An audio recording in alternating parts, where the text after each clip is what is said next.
Hello dears, അപ്പോൾ ആരി വർക്കിൻ്റെ back side എങ്ങനെയാണ് ചെയ്യാമെന്ന് പലർക്കും ഡൗട്ട്സ് ഉണ്ടെന്ന് പറഞ്ഞിട്ടുണ്ടായിരുന്നു. നമ്മൾ ആരി വർക്കിൻ്റെ ത്രെഡ് നോർമലി പിടിക്കുന്നത് പോലെ പിടിച്ചു കൊടുത്ത് ഈ ഒരു സൂചിയുടെ ഹുക്ക് ഫ്രണ്ടിലോട്ടേക്ക് ആകുന്ന രീതിയിൽ താഴ്ത്തി കൊടുത്തു. ഓക്കെ, അപ്പോൾ നമ്മളുടെ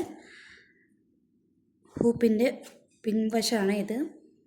ഇതിൽ നമ്മൾ ജസ്റ്റ് ത്രെഡ് ഒന്ന് കൊളുത്തി കൊടുത്തു. ഹൂപ്പിൽ കൊളുത്തി കൊടുത്തിട്ട് താഴ്ത്തുന്ന സമയത്ത് നമ്മൾ ലാസ്റ്റ് സമയത്ത് ഓപ്പോസിറ്റ് സൈഡിലായിട്ട് ഈ ഹുക്കിനെ താഴ്ത്തിയിട്ട് വേണം നമ്മൾ ത്രെഡിൽ വലിച്ചു കൊടുക്കാൻ വേണ്ടിയിട്ട്. ഓക്കെ, കണ്ടോ? എന്നിട്ട് നമ്മൾ ഈ ത്രെഡിനെ വലിച്ചു കൊടുക്കുക. ഇങ്ങനെയുള്ള ഈ ഒരു ത്രെഡിനെ നമ്മൾ ഇതുപോലെ വലിച്ചു കൊടുക്കുക. നമ്മളുടെ ടൈ ചെയ്ത ഭാഗം ഇവിടെയാണ് വരുന്നത്. ഓക്കെ, നെക്സ്റ്റ് നമ്മൾ വീണ്ടും താഴ്ത്തി കൊടുക്കുന്ന സമയത്ത് ഹുക്ക് ഫ്രണ്ടിലോട്ടേക്കാണ്. ഇനി നമ്മൾ ചെയ്യുന്നത് ഈ ഒരു ത്രെഡിനെ എടുത്ത് ഇതുപോലെ ഒന്ന് ചുറ്റിയെടുക്കുക.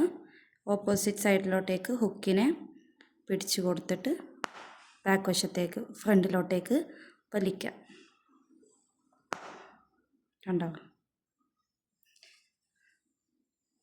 നമ്മളുടെ ചെയിനിൻ്റെ ഒരു ഭാഗം ഇവിടെ എത്തിയിട്ടുണ്ട്. വീണ്ടും നമ്മൾ ഇതിനൊന്ന് ചുറ്റിയെടുത്ത് ഹുക്കിനെ താഴ്ത്തി ഫ്രണ്ടിലോട്ടേക്ക് വലിച്ചു കൊടുക്കുക.